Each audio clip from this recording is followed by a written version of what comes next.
हवाले से हमारे साथ मौजूद है अब्दुल कादिर। बहुत शुक्रिया आपका प्रोग्राम में आने के लिए। अब्दुल कादिर को तो आप जानते होंगे, काफ़ी मशहूर है, एयरवाइज से वाबस्ता है और काफ़ी अच्छे रिपोर्टर भी है।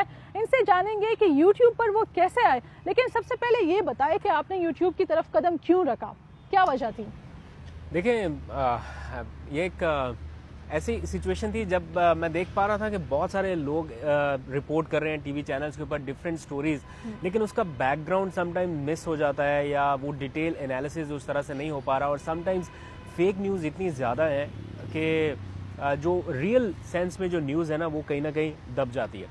तो इसलिए मैं चाहता था कि इन्फॉर्मेशन इतनी ज़्यादा आ रही है, फ्लो इतना ज़्यादा आ रहा है, तो मुझे लोगों को जो इनसाइड स्टोरीज हैं और उसका जो बैकग्राउंड है वो भी बताना चाहिए, बिकॉज हाफ इन्फॉर्मेशन भी समटाइम्स लोगों के लिए खतरनाक साबित होती है। तो इमरान खान साहब उन दिनों में प्राइम मिनिस्टर थे, तो बैक टू बैक बहुत ज़्यादा खबरें, बहुत ज़्यादा एंगेजमेंट आती थी। लेकिन जो यूट्यूब स्टार्ट करने की बेसिक रीज़न थी वो ये थी कि मैं देख रहा था कि जो पॉजिटिविटी है वो बहुत कम थी। अच्छा, और मैं आपको ये बताऊं कि अब्दुल कादिर की बहुत अच्छी बात यह है कि इनके आप जितनी भी वीडियोस देखें, पॉजिटिविटी बहुत ज्यादा है और इनकी कोशिश होती है कि कोई पॉजिटिव चीज लाएं उस पे।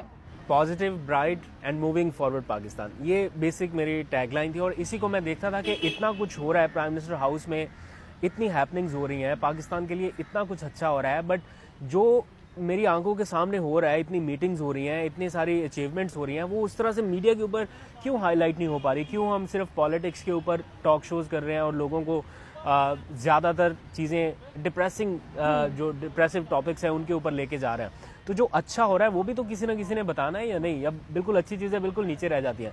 तो मैंने सोचा कि चले ट्राई करके देखते हैं, लोगों को अच्छा बताने की वो चीज़ें जो आंखों से ओझल रह जाती हैं या वो पूरी प्रेस रिलीज में या पूरे हैंड आउट में बिल्कुल दब के रह जाती हैं, उसके ऊपर बात करते हैं। तो जब मैंने स्टार्ट किया, लोगों को अच्छी चीज़ें बताना शुरू की, तो लोगों ने बड़ा अप्रिशिएट किया और मुझे लगा कि लोग ये भी देखना चाहते हैं, ये भी सुनना चाहते हैं। ऐसा नहीं है कि लोगों को नेगेटिविटी या सेंसेशनल चीज़ें ही सुनना देखना अच्छी लगती हैं। ख़ासतौर पे ओवरसीज पाकिस्तानियों का जो फीडबैक आया, अच्छा। वो बड़ा ज़बरदस्त था। वो ऐसा लग रहा था जैसे वो बड़े डिप्राइव्ड है ऐसी चीज़ें सुनने के लिए, ऐसी चीज़ें देखने के लिए। उनके पास इन्फॉर्मेशन का एक्सेस उस तरह से नहीं था। तो जो चीज़ें हमारे पास आ रही थी, फिर मैंने वो लोगों को बताना शुरू किया और लोगों ने देखना शुरू किया, सब्सक्राइब करना शुरू किया, इतना प्यार मोहब्बत किया, तो फिर अभी आपके सामने तो ये सिलसिला जारी है। लेकिन अनफॉर्चुनेटली इन दिनों में थोड़ा सा डाउन हुआ, पॉजिटिविटी आजकल थोड़ी कम है, लेकिन कोशिश करेंगे दोबारा से। जो सहाफ़ी है जो कि यूट्यूब पे, वो कहते हैं कि हमें काफ़ी टाइम लगा यूट्यूब पे मशहूर होने के लिए। आपको कितना टाइम लगा? देखिए, अभी भी उस तरह से नहीं है, अभी टाइम लग रहा है, मैं सीख रहा हूँ अभी भी। मैंने ये मशहूर होने के लिए बेसिकली सच बात है ये नहीं किया था मशहूर होना, क्यों मैं ऑलरेडी एआरवाई के ऊपर काम कर रहा था। यूट्यूब के ऊपर तो मुझे 1-1.5 लाख बंदा देखता है डेली, या कभी कभार को वीडियो बहुत अच्छी चली जाए, मिलियंस में चली जाए तो 10 लाख लोग देख लेंगे। बट जब आप एआरवाई के ऊपर आते हैं तो आपको बहुत ज़्यादा लोग सुनते हैं, लाखों करोड़ों लोग पाकिस्तान में, बैरून मुल्क में। तो वो लालच नहीं था या वो क्रेज़ नहीं था कि मैं मशहूर होना चाहता हूँ, बिकॉज ऑलरेडी फीडबैक तो मुझे मिलता रहता था। ARY is a much bigger platform than YouTube. अच्छा, ये बताए कि आपने जब यूट्यूब स्टार्ट किया तो बहुत से लोग ये कहते थे ना तब उस वक्त कि ये तो यूट्यूबर सहाफ़ी है। इस चीज़ को आपने कैसे टैकल किया जब आपने लोगों से क्रिटिसिज्म इस तरह का सुना? लोगों ने ज़रूर कहा होगा कि यूट्यूबर सहाफ़ी है। कुछ लोगों के ऊपर ये टैग लगता था, लेकिन मेरी असल पहचान, मेरी असल शनाख्त एआरवाई है। तो मेरे ऊपर ये छाप थोड़ी कम रही कि ये यूट्यूबर है या ये आजकल वैसे आने वाले टाइम में यूट्यूबर्स का या डिजिटल मीडिया का एक बहुत अहम किरदार है। और अगर आपको कोई ये कहता है कि ये यूट्यूबर है तो कोई बुरी चीज़ नहीं है, ये भी एक प्रोफेशन बन चुका है। और मैं आपको बिल्कुल ऑनेस्ट बताता हूँ, यूट्यूब से लोग अपनी पहचान भी बना रहे हैं, शनाख्त भी बना रहे हैं, और साथ ही साथ ये एक अच्छा सोर्स ऑफ इनकम भी है।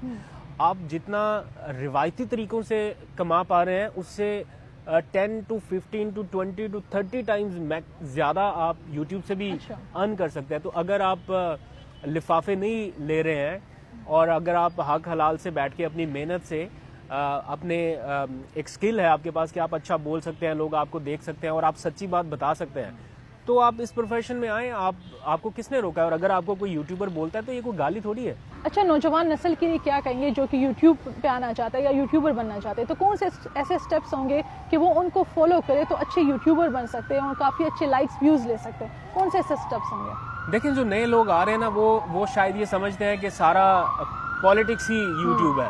मैं आपको सच्ची बात बताऊं, पॉलिटिक्स से हटके जिस बंदे को जो काम आता है, जो भी काम आता है, जो हुनर आता है, अगर हुनर नहीं आता तो वो कुछ भी करे, लाइक स्ट्रीट फूड्स के ऊपर वीडियोस बनाना शुरू कर दे, वो सबसे ज्यादा लोग वो देखते हैं, entertainment, street foods, reviews, food items, ऐसी चीजों को लोग देखते हैं।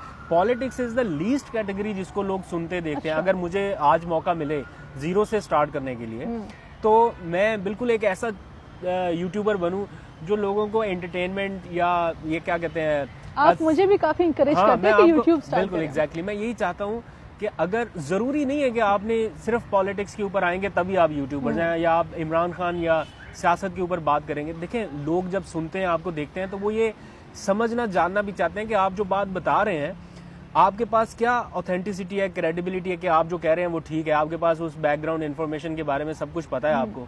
तो इसलिए हर बंदा भी आके अगर पॉलिटिक्स के ऊपर बात करेगा या इमरान खान की मीटिंग्स की इनसाइड स्टोरी बताने लग जाएगा, तो हर कोई बिलीव भी नहीं करेगा और वो कामयाब भी नहीं होगा। इसलिए अगर आपके पास वो नॉलेज है, एक्सपीरियंस है, आप कर सकते हैं, फिर तो आप करें पॉलिटिक्स के ऊपर। लेकिन ये ज़हन में रखें कि पॉलिटिक्स को देखने वाले सबसे कम लोग हैं। तो क्या यूट्यूब एक अच्छा जरिया है आमदन का? हाँ, ये तो बहुत अच्छा जरिया है आमदन का, नो डाउट। मैंने कभी इसके लिए शुरू नहीं किया था, ना मुझे पता था, बट जब मुझे कोई 5-6 महीने तक तो मामला स्टक रहा, मेरा वो जो पेमेंट प्रोसेस था वो कंप्लीट नहीं था, ड्यू टू उनकी कोई वेरिफिकेशन स्टक हो गई थी किसी एक प्लेटफॉर्म पे आके। तो मैं करी जा रहा था, चलो जब होगा तो तब देखा जाएगा। तो वो 5-6 महीने डिले हो गया बहुत ज़्यादा ना। तो वो जब सारी पेमेंट मुझे इकट्ठी एकदम से मिली, आई वाज लाइक यार व्हाट, सीरियसली ये तो 8 साल में मैंने इतना नहीं कमाया, यानी ऐसा था? ये सच बात है, ये सच बात है। मेरा जितना भी अर्निंग का था, जो ऑलरेडी मैं अर्न कर रहा था, वो बिल्कुल एक साइड पे था, और जो फिर मुझे यूट्यूब से मिला वो बिल्कुल एक साइड पे था। अच्छा। And that was huge. बिल्कुल, बहुत शुक्रिया अब्दुल कादिर आपका। तो ख़वातीन